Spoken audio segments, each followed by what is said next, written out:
Russian forces capture villages and push into eastern Ukraine.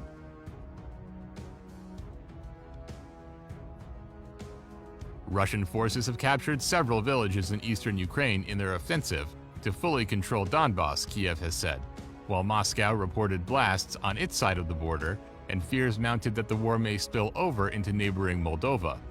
The Ukrainian Defense Ministry said on Wednesday Russian forces had pushed Kiev's army out of multiple villages in both the northeastern Kharkiv and Donetsk regions.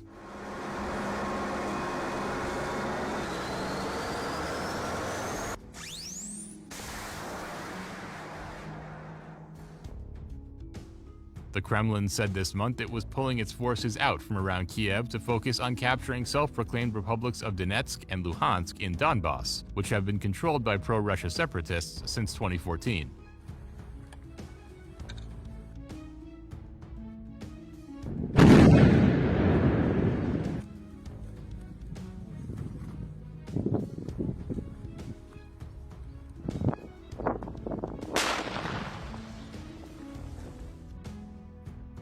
A defiant Vladimir Putin vowed on Wednesday that Russia would achieve its military goals, quote, "All the tasks of the special military operation we are conducting in the Donbas and Ukraine, launched on 24 February, will be unconditionally fulfilled," the Russian president told parliament in Moscow. Pavlo Kirilenko, the governor of the Donetsk region of Donbas, said on the Telegram messaging app that Russian forces, quote, "continue to deliberately fire at civilians and to destroy critical infrastructure."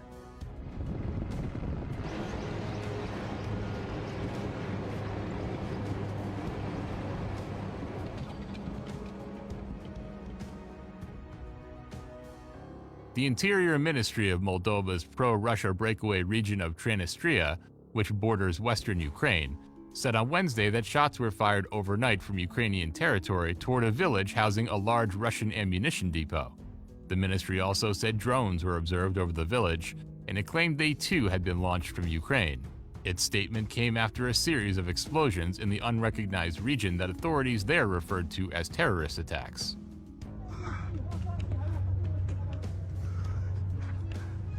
Так от буває, коли приходиш на українську землю. Russia's foreign ministry has refused to rule out Transnistria, occupied by Russian forces for decades, being drawn into the war, saying Moscow was, quote, "concerned" by the explosions targeting the state security ministry, a radio tower, and military unit.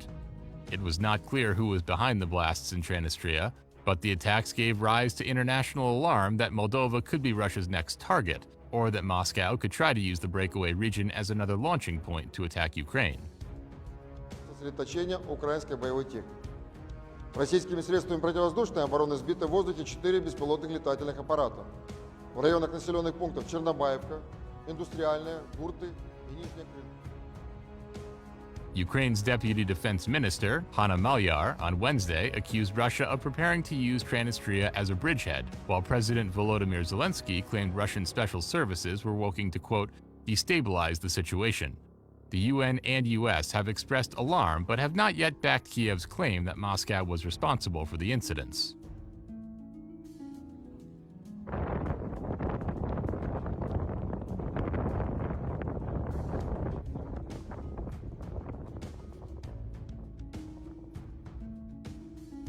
Meanwhile, blasts were heard on Wednesday in 3 Russian provinces bordering Ukraine, reports said, and an ammunition depot near Staraya Neladovka in Belgorod province caught fire. Russia earlier this month accused Ukraine of attacking a fuel depot in Belgorod, but Kiev has not confirmed responsibility for incidents reported on Russian territory.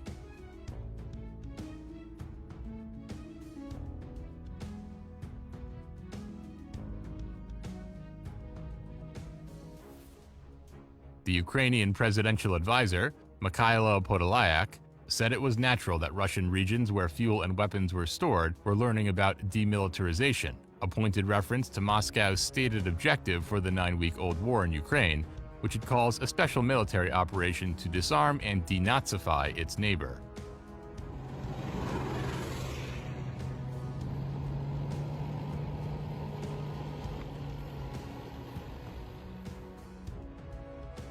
Russia's defense ministry said its Caliber missiles had struck an arms depot in Ukraine's south-central Zaporizhzhia region, storing foreign weapons and ammunition supplied to Ukrainian troops by the US and European countries. The ministry said Russia's Air Force destroyed 59 Ukrainian military targets overnight. Petro Androyashenko, an official in Mariupol, said Russian forces hit the Azovstal steel plant there, where about 2,000 Ukrainian fighters and 1,000 civilians are still holed up, with 35 airstrikes over 24 hours.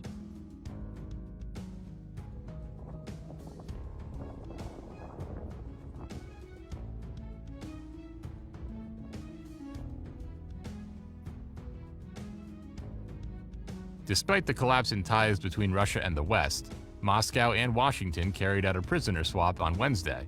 The U.S. freed a Russian pilot, Konstantin Yaroshenko, who had been jailed on drug trafficking charges, while Russia released former U.S. Marine Trevor Reed, who was accused of fighting with police.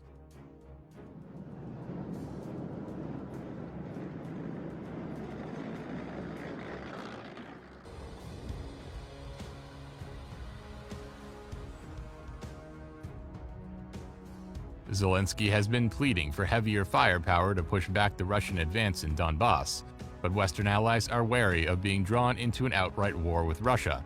With Moscow's potentially critical eastern offensive underway, however, Washington pledged on Tuesday to move, quote, heaven and earth to enable Ukraine to win. Germany announced on Tuesday it would send self-propelled anti-aircraft guns to Ukraine, reversing its much-criticized cautious stance on heavy weapons supplies. Gestern entschieden, dass wir die Ukraine unterstützen werden mit einem Flugabwehrpanzer, mit Geparden. Das ist genau das, was die Ukraine jetzt braucht, um den Luftraum zu sichern vom Boden aus. Das ist hier nochmal deutlich geworden. Deutschland ist dazu bereit. Und wir werden auch heute im Rahmen der Konferenz alle Möglichkeiten ausloten, wie wir weiter die Ukraine in diesem mutigen, aber in diesem wichtigen Kampf für Freiheit, für Frieden unterstützen können.